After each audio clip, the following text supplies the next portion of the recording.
Halo hai, kembali lagi bersama dengan Bu Pitra Sihite. Kali ini kita akan membahas bab 2, yaitu cerita atau novel sejarah pada kelas 12 SMA atau SMK. Pengertian novel sejarah yaitu novel yang di dalamnya menjelaskan dan menceritakan tentang fakta kejadian masa lalu yang menjadi asal muasal atau latar belakang terjadinya sesuatu yang memiliki nilai kesejarahan, bisa bersifat naratif atau deskriptif, dan disajikan dengan daya hayal pengetahuan yang luas dari pengarangnya. Novel sejarah dapat dikategorikan sebagai novel ulang atau rekon. Jenis novel ulang atau rekon yaitu rekon pribadi yang memuat kejadian penulisannya secara langsung. 2. Rekon faktual yang memuat kejadian faktual seperti eksperimen ilmiah, laporan polisi, dan lain-lain. 3. Rekon imajinatif yang memuat kisah faktual yang dihayalkan. Struktur teks cerita sejarah yang pertama, pengenalan situasi cerita atau exposition orientasi yang memperkenalkan setting cerita, baik waktu, tempat, maupun peristiwa. Yang kedua, pengungkapan peristiwa. Disajikan peristiwa awal yang menimbulkan berbagai masalah, pertentangan, ataupun kesukaran bagi para tokoh-tokoh. 3. Menuju konflik atau rising action, yaitu terjadinya peningkatan perhatian, kegembiraan, kehebohan, atau keterlibatan berbagai situasi yang menyebabkan bertambahnya kesukaran tokoh. 4. Puncak konflik atau turning point, komplikasi. Bagian ini disebut juga sebagai klimaks. Inilah bagian cerita yang paling besar dan mendebarkan. 5. Penyelesaian atau evaluasi resolusi. Bagian ini berisi penjelasan atau penilaian tentang sikap ataupun nasib yang dialami tokoh setelah mengalami peristiwa puncak. 6. Koda. Bagian ini berupa komentar terhadap keseluruhan isi cerita yang fungsinya sebagai penutup.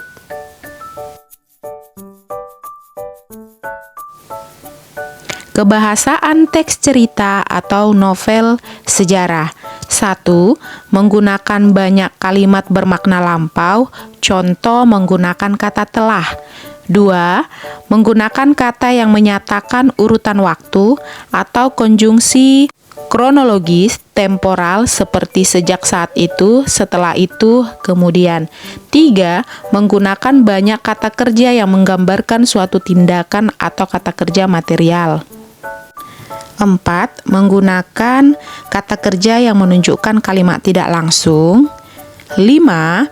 Menggunakan kata kerja yang menyatakan sesuatu yang dipikirkan atau dirasakan oleh tokoh. 6. Menggunakan banyak dialog yang ditandai dengan tanda petik ganda. 7. Menggunakan kata-kata sifat untuk menggambarkan tokoh, tempat, dan suasana. Nilai-nilai dalam novel sejarah. 1. Nilai budaya yang mengandung hubungan yang mendalam dengan suatu masyarakat, peradaban, atau kebudayaan. 2. Nilai moral atau etik, memancarkan petua atau ajaran yang berkaitan dengan etika atau moral.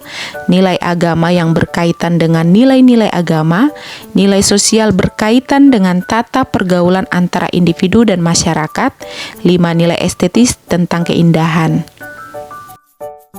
Cara menulis novel sejarah. 1. Riset secara mendalam. 2. Buat online atau kerangka cerita. 3. Bangun tokoh. 4. Pilih sudut pandang. 5. Perhatikan detail. 6. Gunakan bahasa yang tepat. 7. Lakukan proses editing dan revisi. Beberapa judul novel sejarah terbaik di Indonesia. Pertama, Laut Bercerita, karya Leila S. Chudori. Kemudian Gadis Kretek, karya Ratih Kumala.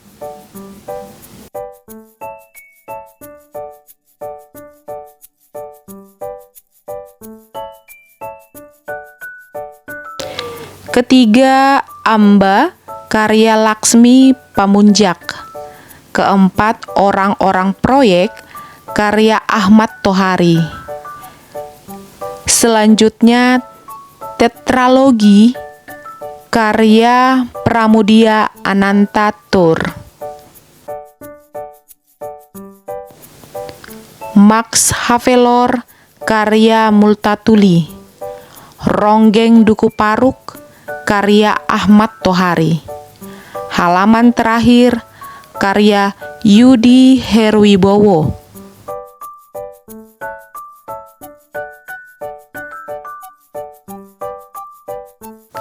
Gadis Pantai, karya Pramudia Anantatur. Tenggelamnya Kapal Panderwick, karya Hamka. Cantik Itu Luka, karya Eka Kurniawan.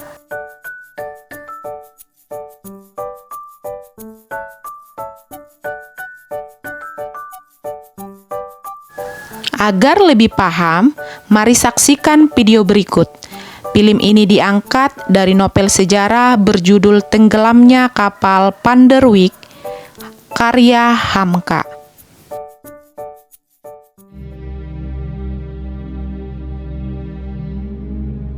Kekasihku Hayati, kau yang kukenal adalah gadis yang sopan.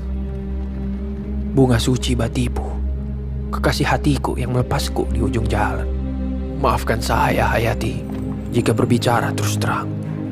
Sebab cinta sejati tidak boleh munafik Hayati. Saya terpukul melihat pakaianmu. Begitu hebatnyakah menjadi orang modern?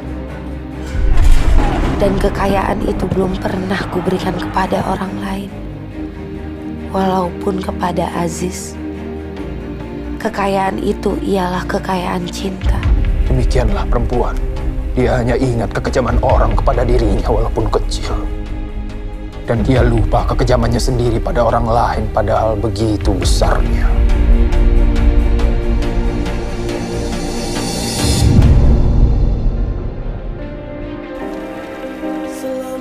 Encik Hayati, pulanglah dulu. Pakai payungku ini.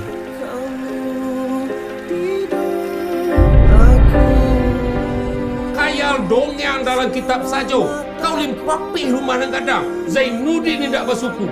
Tapi hubungan kami suci, Madatua. Indah bercampur jo parangai dan melanggai sopan santun.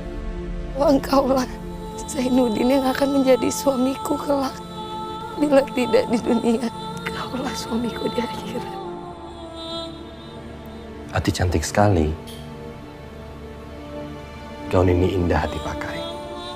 Hayati! Kau... Hayati.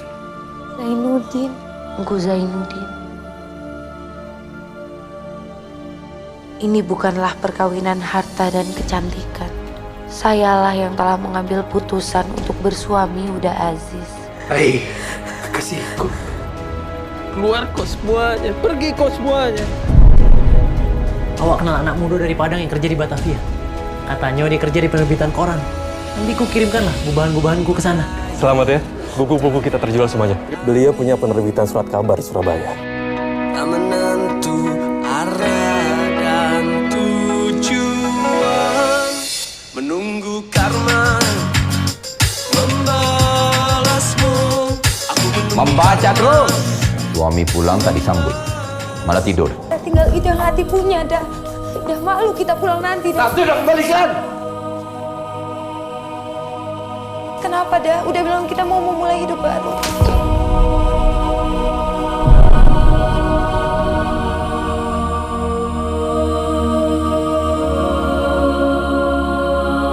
Saya kenalkan tuan-tuan semua dengan sahabat saya, Aziz dan Rangkayo. Hayati. Mengapa kau jawab aku sekejam itu, Zainuddin? Sudah hilangkah tentang kita dari hatimu? Kasihanilah perempuan yang ditimpa musibah berganti-ganti ini. Besok hari Senin, ada kapal berangkat dari Surabaya menuju Tanjung Priok, terus ke Padang. Kapal Vanderwick. Kapal Belanda paling besar, paling mewah ini, Bang.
bahwa hukuman ini bukan mengenai diriku seorang, tetapi kepada kita berdua.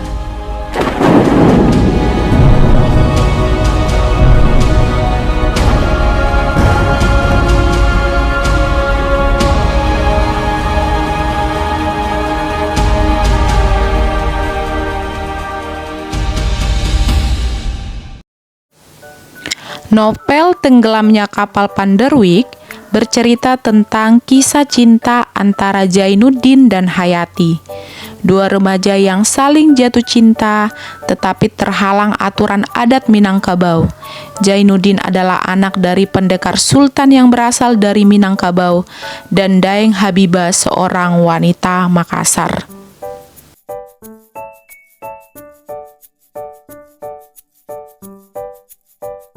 Baik, setelah kalian mendengarkan materi yang telah dipaparkan, yang pertama, apa yang dimaksud dengan novel sejarah? Yang kedua, apa perbedaan novel sejarah dengan novel pada umumnya? Ketiga, sebutkan 3 kaidah kebahasaan novel sejarah. Semua orang akan mati kecuali karyanya. Maka tulislah sesuatu yang akan membahagiakan dirimu di akhirat kelak. Sekian dan terima kasih.